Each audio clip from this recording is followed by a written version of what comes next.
گئے ہیں آپ کی صحت کے حوالے سے، نظام ہاضمہ کے حوالے سے کہ جو ہمارا ڈائجیشن سسٹم ہے وہ آج کل اتنا زیادہ خراب کیوں ہوتا جا رہا ہے، ہماری لائف سٹائل میں جو موڈیفیکیشنز ہیں وہ کرنے کی ضرورت ہے، کون سے ایسے کھانے ہیں جو میں نہیں کھانے چاہیے، کون سے ایسے کھانے ہیں جو میں کھانے چاہیے اور پھر کس ٹائم پہ کھانے چاہیے، کس طرح سے اپنے سٹمک کا خیال رکھنا چاہیے اور ہمیں پتہ ہونا چاہیے کہ ہمارا جو ڈائجیشن سسٹم ہے وہ ٹھیک کام کر رہا ہے یا نہیں کر رہا ہے، اس کا بھی کیا طریقہ کار ہے وہ بھی ہم آپ کے ساتھ آج شیئر کریں گے۔ بالکل، اور یہ بڑی خوش قسمتی کی بات ہوتی ہے قدرت کے نظام نے جو ہمارا معدہ ہے اس کو پورے جسم کے لیے توانائی کا انتظام کرنے کا کام سونپا رکھا ہوتا ہے، اور مگر غیر صحت بخش غذائیں کھا کر ہم اسے مشکل میں ڈال دیتے ہیں۔ تو ابھی بھی ہم دیکھ رہے ہیں کہ دن بڑے چھوٹے ہیں، جس کی وجہ سے اگر لوگ تھوڑا لیٹ نائٹ کھانا کھا لیں تو ڈیفینیٹلی ٹھنڈ بہت زیادہ ہے، لوگ باہر واک کے لیے نہیں جاتے، کھانا ہضم نہیں ہو پاتا، جس کے بعد آپ کو لگتا ہے کہ کھانا بالکل آپ کے سینے پہ رکھا ہوا ہے، آپ کو جلن بھی بڑی محسوس ہونے لگتی ہے، جس کے بعد کبھی نہ کبھی آپ کو ڈائریا بھی اس سے ہو جاتا ہے، قبض بھی ہو جاتی ہے۔ تو جب کھانا ہضم ہی نہیں ہوگا تو ڈیفینیٹلی وہ ڈائجسٹ بھی نہیں ہو پائے گا، سسٹم جو آپ کا ہے وہ ڈسٹرب ہو جاتا ہے، جو آپ کے گیسٹرک ایشوز ہیں وہ آپ کو ڈسٹرب کرتے ہیں، سینے میں جو جلن ہے پھر اس کی شکایات لوگ کرتے دکھائی دیتے ہیں۔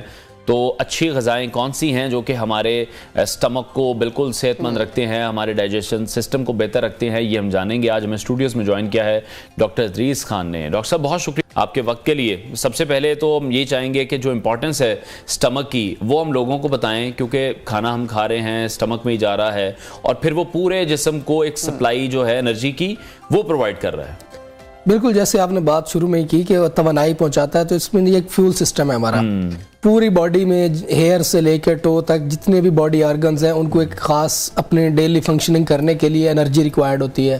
کسی کو فیٹس ریکوائرڈ ہے، کسی کو پروٹین ریکوائرڈ ہے، کسی کو کاربوہائیڈریٹ ریکوائرڈ ہے، کسی کو وٹامن ریکوائرڈ ہے، جو بھی ریکوائرڈ ہے وہ ہم نے لینا اسی کے تھرو ہی ہے، ہمارے ڈائجیشن اسی کے تھرو ہی ہونی ہے اور اسی کے چلنا ہے۔ اب مسئلہ تب آتا ہے جب ہم اس کی نیڈ کو سمجھتے نہیں ہیں اور اس کے ہم اپوزٹ جو ہماری آئیز کی بھوک ہوتی ہے نا، آنکھ کی اور زبان کی، ان دو چیزوں کو خوش کرنے کے لیے ہم باقی پوری باڈی کو ٹربل میں ڈال دیتے ہیں۔ تو ہمیں کرنا یہ ہوتا ہے کہ ہمیں اپنی ہر ایک بندے کو اپنی باڈی کا اور اپنی فزیکل ورک آؤٹ کا پتہ ہوتا ہے کہ مجھے ایک دن میں کتنا کام کرنا ہوتا ہے، اس کے مجھے کتنی انرجی ریکوائرڈ ہوتی ہے، تو اس کو اس کی اپنی انرجی کی ریکوائرمنٹ کے مطابق کھانا چاہیے۔ ٹھیک ہے۔ اب دوسرا سوال یہ ہوتا ہے کہ یہ اس کی امپورٹنس کی، جیسے آپ نے بات کی، امپورٹنس اس کی یہ ہے کہ اگر آپ کی ڈائجیشن ٹھیک ہے نا تو آپ پانی بھی پیتے ہیں تو آپ صحت مند ہوتے ہیں، اگر آپ کی ڈائجیشن ٹھیک نہیں ہے نا تو آپ چلغوزے بھی کھا رہے ہیں نا تو آپ ویک ہی رہیں گے۔ تو ڈائجیشن ٹھیک کیسے ہوگی ڈاکٹر صاحب؟ کیونکہ ہم نے دیکھا ہے کہ لوگوں کا نا کھانے پینے کی جو روٹین ہے وہ بڑی ڈسٹرب رہتی ہے، کچھ لوگوں کا ناشتہ دوپہر 2 بجے ہو رہا ہوتا ہے، تو کچھ لوگ جو ہیں وہ رات کا کھانا رات کو 11-12 بجے رضائیوں میں بیٹھے اور کھا رہے ہیں۔ کتنا گیپ ہونا چاہیے آپ کی ایک میل سے دوسرے میل میں، اور ناشتے کا ٹائم یہ بتا دیں کہ ٹائمنگ کتنی امپورٹنٹ ہے؟ جی بالکل، میں اسی طرف آ رہا ہوں کہ ٹائمنگ سب سے پہلے یہ ہے کہ آپ نے ایک جو کہتے ہیں نا کہ اعتدال کے ساتھ، اعتدال میں یہ ہے کہ اگر آپ ہم اس کی جو طب نبوی ہے اگر ہم اس کا بھی مطالعہ کریں تو اس میں بہت ساری چیزیں، 2 چیزوں پہ زیادہ طب نبوی میں فوکس کیا گیا، ایک ہائیجین پہ اور دوسرا فوڈ پہ، کہ کھاؤ پیو اسراف نہ کرو، شیطان 7 آنتوں سے کھاتا ہے مومن 1 آنت سے کھاتا ہے، تو اس طریقے سے وہ ساری چیزیں ہمیں بتایا گیا کہ کھانے پینے میں ذرا آپ توازن رکھیں۔ اب توازن کس طریقے سے؟ آپ ناشتہ ہوتا ہے کہ آپ نے کتنی دیر معدے کو خالی رکھنا ہے، آپ کے پاس 24 گھنٹے ہیں تو آپ 8-8 گھنٹے کے وقفے سے کھائیں، اس کو بھی ٹائم ملے کھانے کا، ہضم کرنے کا۔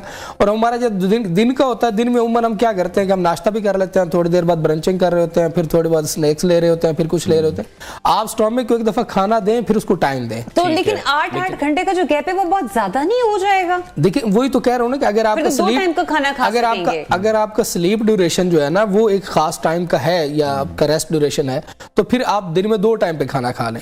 ویسے جو طب ہے اور یا جو اسلام بھی ہے وہ ہمیں دن میں 2 ٹائم کھانا کھانے کا کہتا ہے۔ تیسرا ہمارا خود کا ایک بنایا ہوا ہے۔ ابھی تو لوگوں نے وہ سنیکس بھی ایڈ کر لی ہیں، منچنگ بھی ایڈ کر لی ہے، وہ تو پورشنز میں کھا رہے ہیں۔ آپ 2 ٹائم کہہ رہے ہیں، وہ 8 ٹائم میلز بن چکے ہیں، تو 8 ٹائمز میلز بن چکے ہیں۔ دیکھیں آپ جو مرضی کھائیں، بات یہ ہے کہ آپ اگر 8 ٹائم بھی کھائیں نا، اگر آپ ایک ٹائم میں اسٹومک کو فل کر دیں گے نا اور پھر آدھے گھنٹے بعد پھر اس کو کہیں گے اب اس میں اور بھی ٹھوسنا ہے، پھر مسئلہ ہوگا۔ اگر آپ پورشنیٹ میل لے رہے ہیں تھوڑا تھوڑا تو اس میں ایشو نہیں ہوتا اگر آپ تھوڑا تھوڑا، لیکن ہمارا مسئلہ یہ ہے کہ ہم تھوڑے پہ ٹکتے نہیں ہیں۔ تو اگر اچھا دوسری بات یہ کہ سب سے اہم چیز یہ ہے کہ ہمیں پتہ کیسے چلے گا کہ ہم صحیح کھا رہے ہیں یا غلط کھا رہے ہیں؟ ٹھیک ہے، سب سے پہلا سوال یہ اٹھتا ہے کہ اب لوگوں کو یہ کیسے پتہ چلے گا میرا ہاضمہ ٹھیک ہے یا نہیں ہے؟ اس کا ایک سمپل سا کلیہ ہے یا اس کا اصول ہے، وہ یہ دیکھ لیں کہ اگر آپ کو بھوک ٹائم پہ لگتی ہے، جب آپ کو بھوک لگتی ہے آپ تب کھانا کھاتے ہیں، یا آپ روٹین میں بس اب یہ دل کر رہا ہے یا یہ دیکھا تو بس شروع ہو گئے. اور دوسرا یہ ہے کہ جب آپ صبح اٹھتے ہیں تو آپ کا جو ہے ڈیفیکیشن پراپر ہوتی ہے، اسٹول پاس ہوتا ہے اور آپ کا پیٹ خالی ہو جاتا ہے. آپ کو لگتا ہے کہ اب میرا پیٹ خالی ہے اور اب مجھے بھوک لگی ہے اور اب میں نے کچھ کھانا ہے. یہ ایک انڈیکیشن ہوتی ہے کہ آپ کا ڈائجیشن سسٹم ٹھیک چل رہا ہے. اور اگر آپ کھانا کھا لیتے ہیں اور اس کے بعد جیسے آپ نے بات کی کہ اس کے بعد پیٹ میں گیس ہو جاتی ہے، سینے پہ جلن ہونا شروع ہو جاتی ہے، یا ایسا لگتا ہے کہ کھانا یہاں رکا ہوا ہے، نیچے جا ہی نہیں رہا ہے، یا آپ کو عجیب عجیب قسم کے ڈکاریں آنا شروع ہو جاتی ہیں، تو اٹس مین کہ آپ نے پراپر میل نہیں لیا، آپ نے غلط لیا ہے یا اوور لوڈ کر لیا اس کو. پھر اگلی بات آتی ہے کہ آپ نے ڈائجیشن کو کیسے دیکھنا ہے کہ ڈائجیشن ہو رہی ہے یا نہیں ہو رہی. وہ یہ جیسے میں نے آپ کو بتایا کہ خاص ٹائم کے بعد آپ کا اسٹامک جو ہے وہ اس کو ڈائجسٹ کرتا ہے. ایک 90 منٹ کا ٹائم ہوتا ہے میدے کے پاس، میدا 90 منٹ میں خالی ہو جاتا ہے اور پھر باقی کام انٹسٹائنز اپنا شروع کرتی ہیں. 90 منٹ کے بعد اگر آپ کو لگتا ہے کہ آپ ہلکے پھلکے ہو رہے ہیں اور آپ کا کچھ کھانے کو دل کر رہا ہے تو اٹس مین آپ کی ڈائجیشن ٹھیک ہے. اب اگلی چیز آتی ہے کہ اگر آپ کا فزیکل ورک کم ہے، جیسے ہمارے جیسے لوگ ہوتے ہیں یا جو آفس بیررز ہیں یا بزنس مینز ہیں یا جو بھی ایسے لوگ ہیں جو سارا دن آفس میں بیٹھتے ہیں، ورک فزیکلی ورک کم کرتے ہیں، مینٹلی ورک ذرا زیادہ کرتے ہیں، تو ایسے لوگوں کو اپنی کیلوریز کا تو پتہ ہوتا ہے کہ ہم نے سارا دن بیٹھے رہنا ہے، تو وہ ایسی چیزیں ضرور کھائیں جو سیمی سالڈ ہوں، سالڈ کی بجائے وہ سیمی سالڈ کی طرف شفٹ ہو. جس طرح سے ڈاکٹر صاحب آپ یہ کہہ رہے ہیں کہ دیکھیں ہم فیول سپلائی یہاں سے دے رہے ہیں، گاڑی میں فیول اچھا ڈلے گا تو گاڑی اچھی چلے گی، تو پھر وہ اچھی چیزیں ہمیں بتائیں کہ وہ کون سی ہیں جو ہم اپنی خوراک میں ایڈ کریں تو میدا ہمارا صحیح کام کرے. دیکھیں سب سے پہلی بات یہ کہ جتنا آپ نیچرل رہیں گے اتنا آپ کی باڈی صحیح چلے گی. باڈی نیچرلز کے لیے بنی ہے، باڈی آرٹیفیشل کے لیے نہیں بنی ہے، باڈی کیمیکلز کے لیے نہیں بنی ہے. لیکن اب تو ہر طرف کیمیکل ہی کیمیکل ہیں، اگر ہم دودھ دیکھ رہے ہیں تو وہ اس میں بھی کیمیکل ہے. نیچرل بچا کیا ہمارے پاس؟ نیچرل اب سب سے پہلے دیکھیں نا آپ سبزیوں کی طرف آئیں. ٹھیک ہے نا، ہم زیادہ تر میٹ لورز ہو گئے ہیں، ہماری پارٹیز میں چکن مٹن یہی چلتا ہے اور اس طرح سے ہم نے کبھی سبزیوں کی طرف نہیں آئے. ٹھیک ہے نا. پھر اسی طریقے سے ہم فروٹس کو دیکھ لیں، ہم سویٹس کی طرف اگر جاتے ہیں تو ہم مٹھائیوں کی طرف جاتے ہیں، فروٹ میں میٹھا ہوتا ہے، فروٹس کو اگنور کرتے ہیں. نیچرل سویٹنر ہے، آپ نیچرل لیں، اس میں آپ کیلا لیں، سیب لیں، اس طرح کے جتنے ہیں وہ ان کی اچھا سویٹ ہے اور اس سے آپ کا شوگر لیول بھی نہیں اس طرح سے بڑھتا ہے جس طرح سے مٹھائیوں سے بڑھتا ہے. آپ کے جس طرح سے کلاکند اور یہ باقی برفی گلاب جامن کی طرف ہم جاتے ہیں.